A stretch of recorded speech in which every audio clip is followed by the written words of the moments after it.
एक समय की बात है। एक गांव में एक आश्रम था। वहां गुरु अपने शिष्यों को शिक्षा दिया करते थे। उस दिन वर्षों से शिक्षा प्राप्त कर रहे शिष्यों की शिक्षा पूर्ण हो रही थी और सभी छात्र बड़े ही उत्साह से अपने अपने घर जाने की तैयारी में थे। छात्र के घर जाने से पहले गुरु ने सभी शिष्यों को अपने पास बुलाया। सभी शिष्य जैसे ही एकत्रित हो गए, गुरु ने सभी शिष्यों से कहा, आज आपका इस गुरुकुल में अंतिम दिन है। मेरी यह तीव्र इच्छा है कि यहां से जाने से पहले आप एक दौड़ में सम्मिलित हों। यह एक ऐसी दौड़ है जिसमें आपको विभिन्न प्रकार की बाधाओं का सामना करना होगा। क्या आप इस दौड़ में सम्मिलित होने के लिए बिल्कुल तैयार हैं? शिष्यों ने कहा, हम तैयार हैं। दौड़ प्रारंभ हुई। सभी शिष्य तेजी से भागने लगे। समस्त बाधाओं को पार करने के बाद वो शिष्य अंतिम में एक सुरंग में पहुंच गए। सुरंग में बहुत ही अंधेरा था। सभी शिष्य सुरंग से भागना प्रारंभ किया, पर पाए कि वहां जगह जगह नुकीले पत्थर हैं।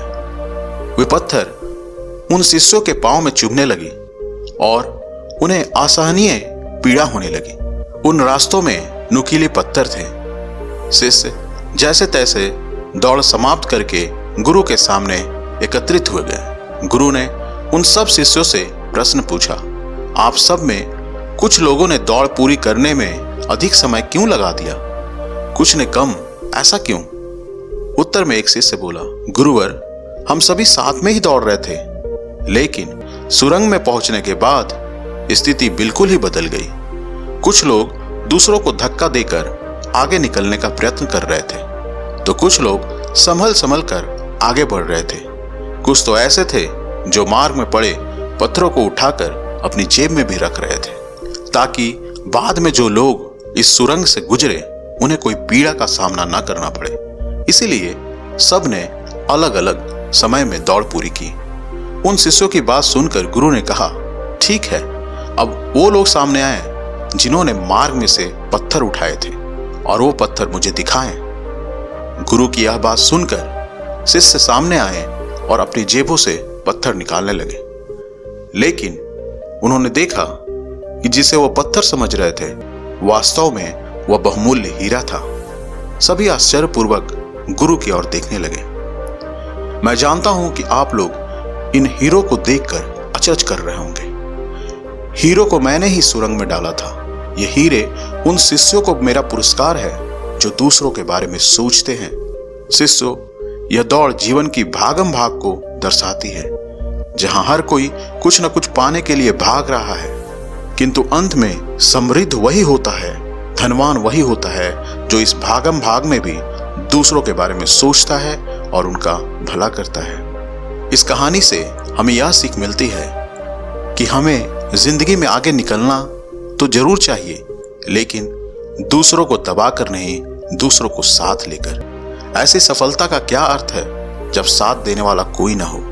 इसीलिए आगे बढ़ने के बारे में सोचे, लेकिन दूसरों को हितों को त्याग करके ना, दूसरों को दबाकर नहीं, खुद के विश्वास से आगे बढ़े। दोस्तों, ये कहानी तो बहुत छोटी है, लेकिन यह बहुत बड़ी सीख देकर जाती है।